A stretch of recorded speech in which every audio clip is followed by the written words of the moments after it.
Okay, so we're in the car and we're just wanted to actually record something in response to lovely Catherine's comment about Marvel and DC stuff, because I think that it was in one of the that last video, or one of the videos that I had up about the review of Falcon and the Winter Soldier, and I got the sense that maybe there's a lot of like details when it comes to like Marvel cinematic universe. They call it the MCU, and then there's also the DC characters and things like that, and it can be confusing if you're not really up on that stuff. And I thought that I would ask Joe to explain a little bit more about Marvel and DC, because he is somebody who actually knows quite a bit about it. So Joe, I was wondering if you can help maybe clarify some things for Catherine in terms of like what Marvel and DC are. Hi, Catherine. Basically, Marvel and DC are just two different publishing companies that publish comic books. So Superman and Spider-Man aren't in the same universe. They're two different characters. Or they're from different companies. Either. Different companies. So it's kind of like, Disney and Warner Brothers. So it's kind of like Mickey Mouse is Disney and Bugs Bunny is Warner Brothers. So, DC, Marvel started off, I think, as timely comics in the 30s and 40s, and they came out with Captain America and the Submariner, and it wasn't until the 60s, early 60s, that they changed their name to Marvel, and that's where they ushered in the Fantastic Four and the Hulk and Spider-Man and the Avengers and all those sort of characters. DC's been around for a long time. Like Superman, I believe, was 1938 came out, or 39. And then you had Batman, Wonder Woman. So they've been around. Both companies have been around for a long time. But I think DC maybe was a little more successful in the early part of the century than Marvel is.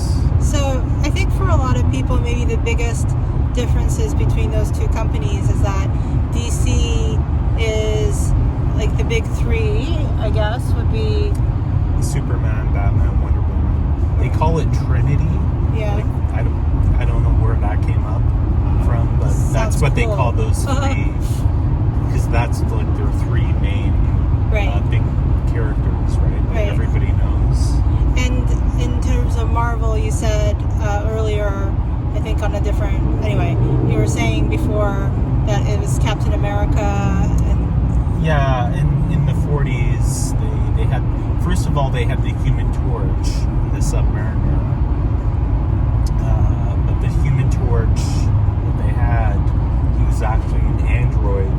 He's not the Human Torch from Fantastic Four, Johnny Storm. Yeah, you can kind of get deep dive into it, but the thing is, like, the Human Torch isn't a character right now that a lot of people who might be watching the Marvel movies would know about, because they haven't been introduced. There's been films on them. Right. So for somebody who's not really like super into comic books, but maybe follows, Marvel movies, who would you say would be like the top 3 or top 5 or like the biggest characters in the Marvel universe? Out of the comics or the movies? I think the movies, because that's what a lot of people are into. Well, I'd definitely say, Iron Man, just because Iron Man, as a comic book, he was like a B or C list character. Like no one cared about Iron Man. Pretty much from, I guess, the 60s, 70s, 80s, 90s. So, that movie, that first Iron Man movie, that really made him like an A-list type character, where now, somebody's grandmother knows who Iron Man is, where before they were like, what? So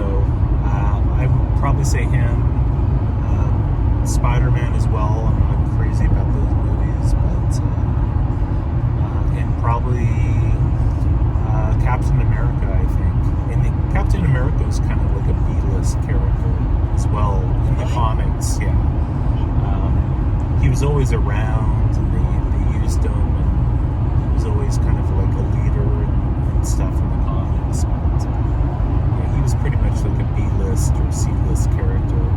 But the movies and stuff, I would say those two, and maybe Thor, like the Avengers movie. That's probably like their main characters. I think the thing that's interesting about what Marvel's done with their movies is that there's, I think, some like business, like licensing stuff that makes outside of their characters and what they own in terms of intellectual property. My understanding is that there's some business contractual things that have made some certain things complicated, like when Marvel a few years ago, before all of these, like Iron Man, like before the first Iron Man movie, and I guess even the Hulk movie or something like that anyway, but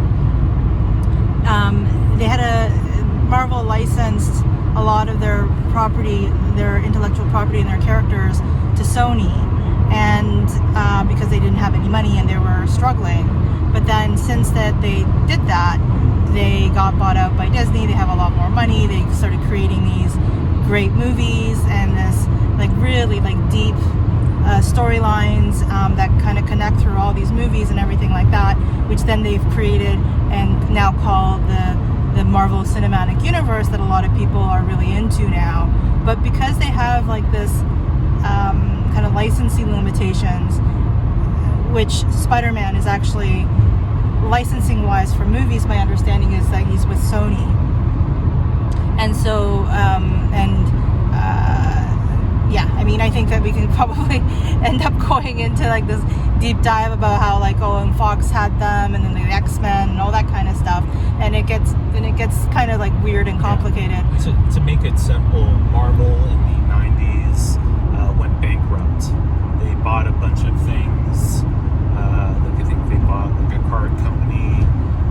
In comics, there was a huge crash in the 90s, so they ran out of money. So around that time, they sold off all their film rights to different studios to generate money, and that's kind of why they a lot of those characters, like Spider-Man, Sony has the film rights for it,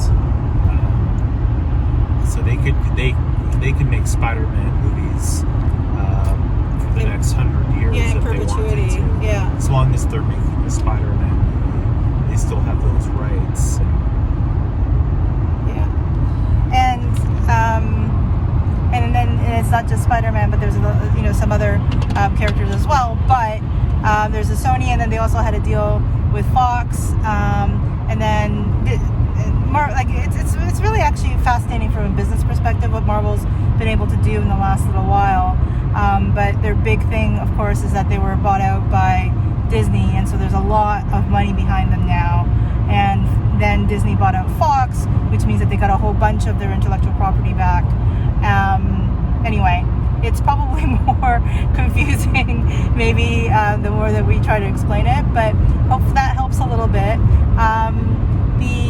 So just to kind of like bring it back full circle, there's a couple of things that are like currently, there's the Justice League, which is a DC property, and there was an original Justice League or the theatrical release that was done a couple of years ago, which didn't do very well because there was a new director that came in and kind of messed with it, and it just didn't do very well. The original director was given another chance to create the movie that he originally wanted to create, and they call it the Zack Snyder's Justice League, which was just released a couple of weeks ago. It's like this 4-hour crazy long movie that features the Trinity that we talked about, which is Superman, Batman, Wonder Woman, as well as the Flash, Cyborg, and Aquaman, right? Yeah. So there's a 4-hour thing that we watched, and I think we're going to talk about it at some point because it was interesting. And then there's on the other side what Disney Plus is doing with these limited series, including Falcon and the Winter Soldier, which is in the Marvel universe. So those are two separate properties, and they don't mix. And we're, I guess it can hopefully be helpful that we sort of talked about it that way. It probably wasn't that super clear, but if you have any more questions about Marvel and DC, I'm sure we could try to tackle it.